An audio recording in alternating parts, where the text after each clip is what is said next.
I ngā pumanua I waru o te arua. I ngā rau rangatira Māori.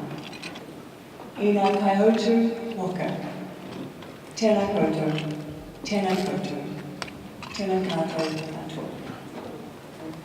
Good morning. It's such a wonderful privilege to be here this morning. It was a very early 5 a.m. start for me after a late TV finish last night. And it's an exciting time for New Zealand and our future. And I just want to start off by saying, I don't know where Kiwi's just disappeared to, but if you got the tall podium, I must have got the short one.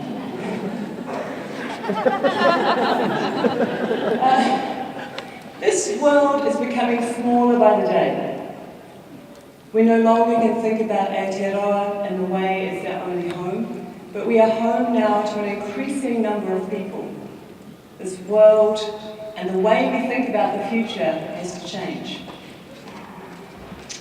So right now we are literally in the middle of an evolution where technology is changing the way we think and interact, but almost more importantly, the globalization that our whānau will be extended across the world.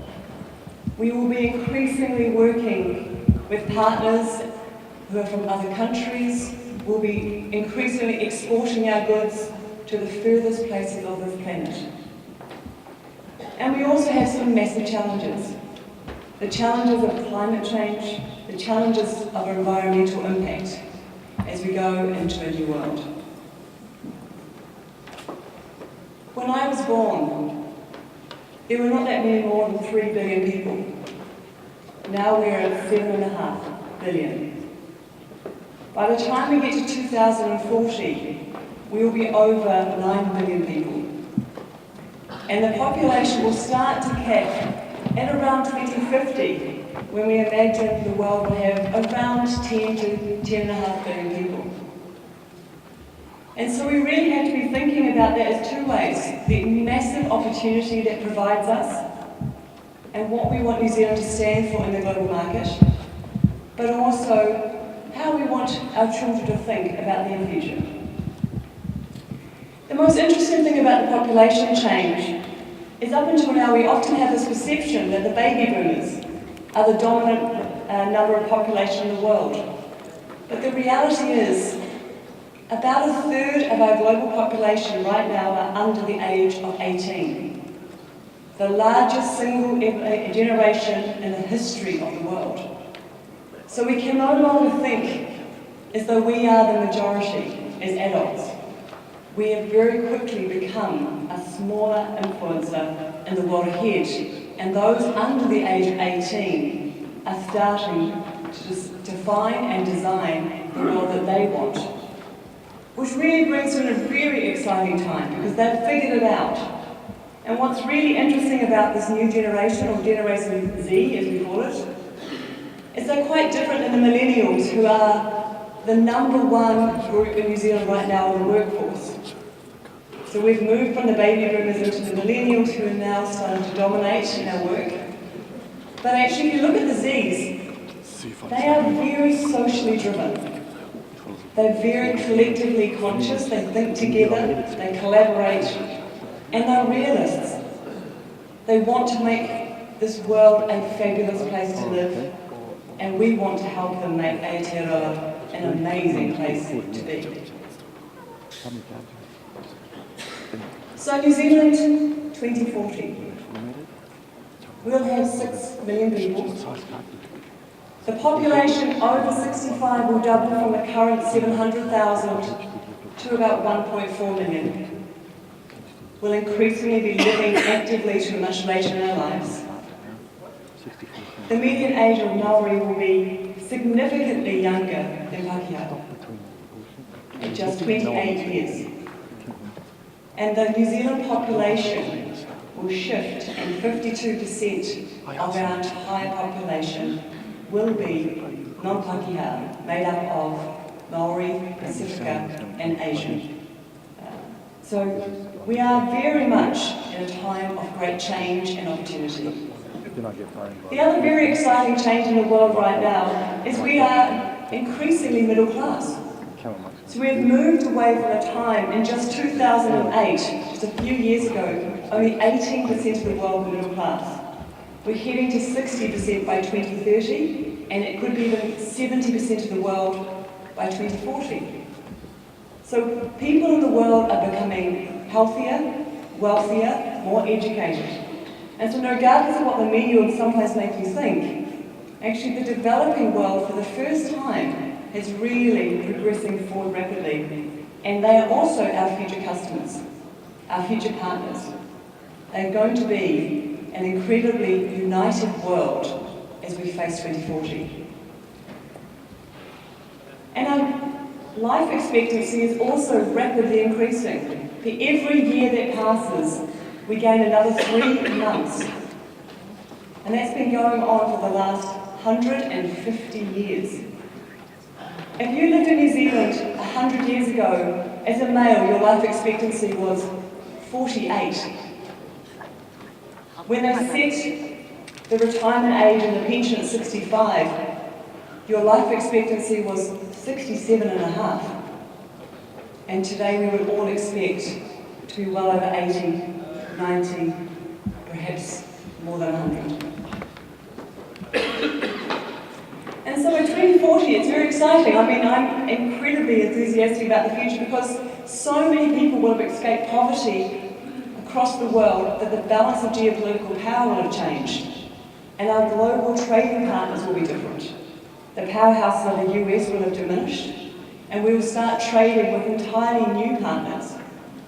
We'll start to see the opportunity in the Middle East and Africa, as well as parts of Asia and Latin America, because this young population will be doing the trading with us. And so for a long time there's been the haves and have-nots across the world, and we're starting to see a more egalitarian world, and we definitely need to make it our focus here in New Zealand. And for those who have been watching the What Next program, and Shay will be speaking later today, we have committed from that program, we really want, the catchphrase was, let's put New Zealand poverty into Te Papa. Let's make it and put it into a museum and get rid of poverty in this country.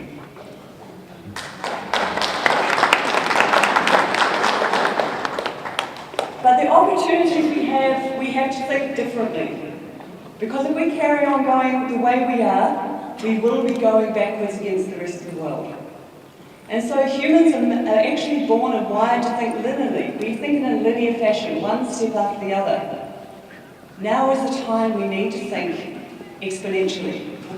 And the reason we need to think exponentially is because right now technology is changing at such an alarming rate. It has an exponential power, which means that every 12 to 18 months, computing processes get twice as fast. And you might think, why has that got anything to do with our country or our economy? But every industry right now is underpinned by technology. So what you can do today, you'll be able to do twice as quickly next year. And the year after that, it'll be twice as quick again. And the pattern has continued this way since the 1960s. But sometimes it's actually hard to understand. What does that really mean, exponential growth? So I'm going to show this to you just to get some context. A simple chessboard. I want you to imagine you've put a $1 coin in the bottom left-hand corner. And I've done a deal with you and I said, all I want you to do is to double the amount on each of these squares each year. How wealthy would you become if you would add just doubling effect? So let's go up the board, hang a right and down again. By the time you got to square 18, you'll already have 138,136. Just a simple doubling effect. But then the numbers get very big. Just a few squares on, we're nearly at 17 million. So that simple one calculation, or $1 in square 1, by square 25 is already up to 17 million. By square 28, about 135 million. This doubling effect catches us unaware, because what we saw last year is now twice as fast. And that normally comes with technology at half the price.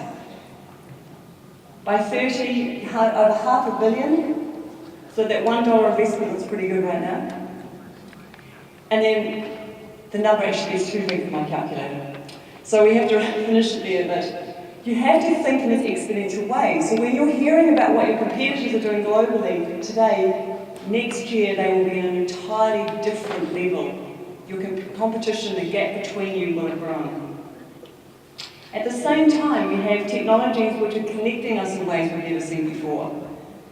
2020 in work days is about 580 days away. It's really quite soon. And by then, we'll have 34 billion connected devices to the internet, even though the population will only be around 8 billion. We'll have 1 trillion sensors through the Internet of Things. That means almost every product that's manufactured will be somehow connected to the internet. But that just keeps going exponentially. And by 2025, just on this journey, by that stage, we'll have another 152,000 sensors connecting to the internet every minute. And if you can imagine these numbers, that by 2040, there potentially will be 1 trillion wireless devices connected to the internet. So everything we do will be able to provide us data, visibility, and completely change our world. To put it into real terms, if you like cars, this is a Ford GT. Currently it has 50 sensors, 28 computer microprocessors. It gathers 3,000 different signals, and it creates 300 megabytes of data every second. So if you happen to have a car like this driving around, back at Ford, they know everything about your car. They know everything about how you drive. They know everything about the wear and tear and maintenance, all completely without you being aware of it. And so when we get to this level of data, the progress that we're seeing, we're going to start stretching your mind even further, that we're going to be starting to actually keep data stored within our DNA. So a single gram of DNA will be able to store over 2 million gigabytes of data. Now this is achieved already today. At the moment it's too expensive, but by 2040 this is the way that we will start to store our information. This week on the TV show we've had a lot of conversations about drivers. What happens? It's the single largest employer in the United States are truck drivers. There are more truck drivers than any other occupation. At the same time we know that driverless trucks are coming here very, very quickly. So we're going to have entire industries that will have to re-skill to other jobs. But why is this happening? What makes us suddenly wake up one day and think, how about we have driverless trucks, or driverless cars, or taxis, or couriers? Why do we do it? And for many people, what they don't understand is the economic reasons that people change to technology.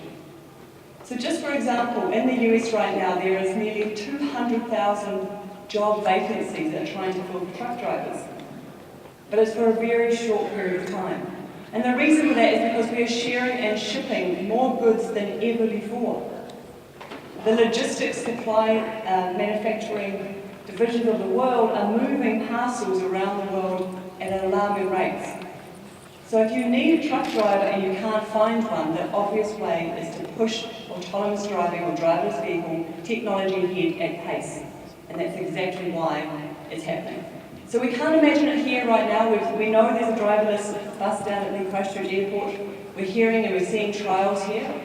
But these changes, because of the exponential effect, will happen extraordinarily quickly. And here's just one example from the States. We ship over 1.2 million truckloads each year. We're always looking for new innovations in technology. Autos and trucks are the next area of transportation innovation.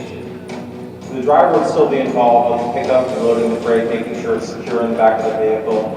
And then once you're on the interstate, one switch and it's driving itself down the road.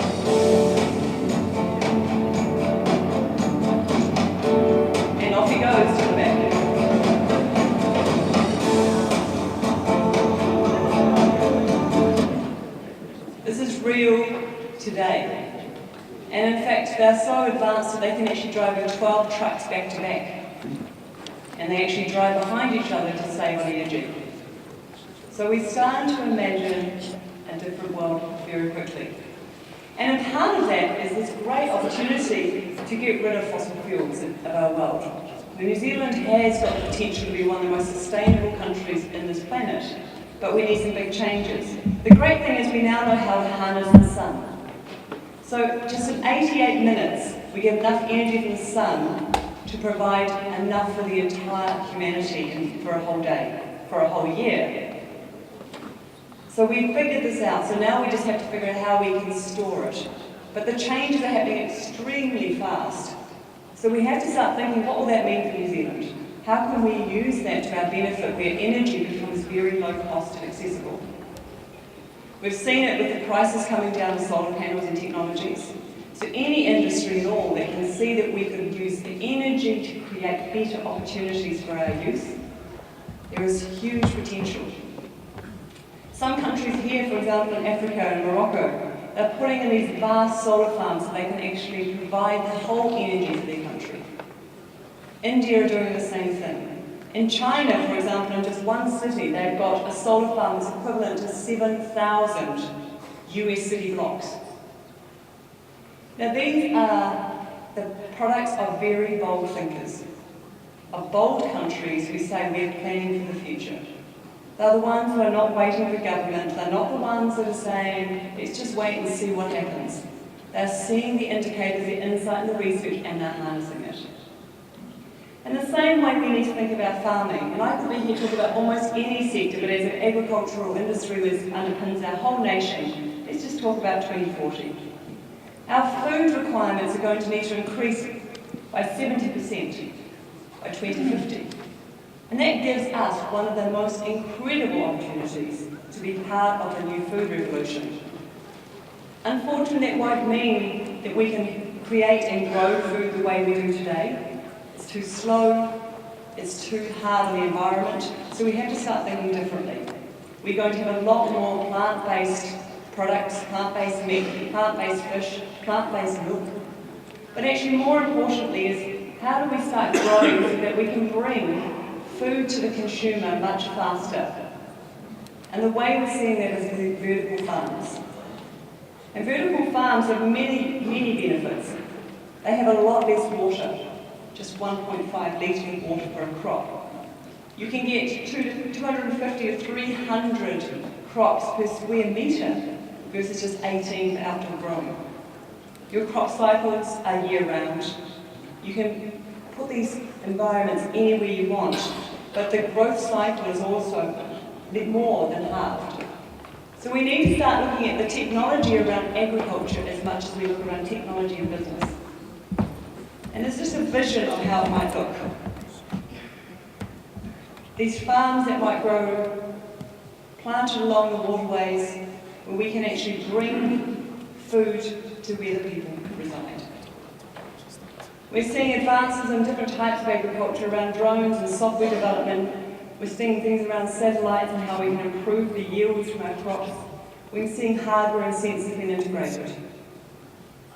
We're seeing entirely new categories of agriculture, from biomaterials to fill around robotics and nutrition, food tech, irrigation.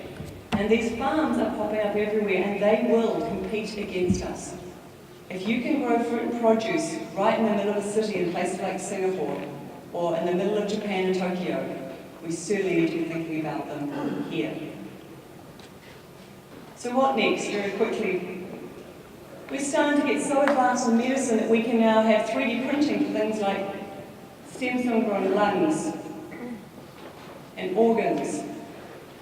We're seeing advances in the way we interact with information. Our children will experience knowledge in a way that we've never imagined. This is the HoloLens from Microsoft. The Magic Leap is supposedly going to launch anytime soon, and the way they're looking at Magic Leap is seeing content so very different. We're imagining now that this man here is controlling this small car with his mind. We now know that we have the ability to connect our minds to computers just through simple Bluetooth connectivity. and what that might mean for people who are paralysed or locked up or people who speak different languages. Things are changing quickly. And if we really want one that we probably can mostly relate to in this country is, how about the ability to take a DNA extraction from any bottle of wine and replicate it for $10? What does that do to our industry? So genetics are advancing at the same speed that solar is advancing, the same speed that VR and AI is advancing. The world is rapidly changing. So my call out to you is to take this not as an aspect of fear or trepidation, but as opportunity. This is our time. This is New Zealand's time to get really bold, to be the country that we became nuclear free, to be the country that stands for big, tricky issues. And I really want us to leap, fly, and take action. Thank you very much.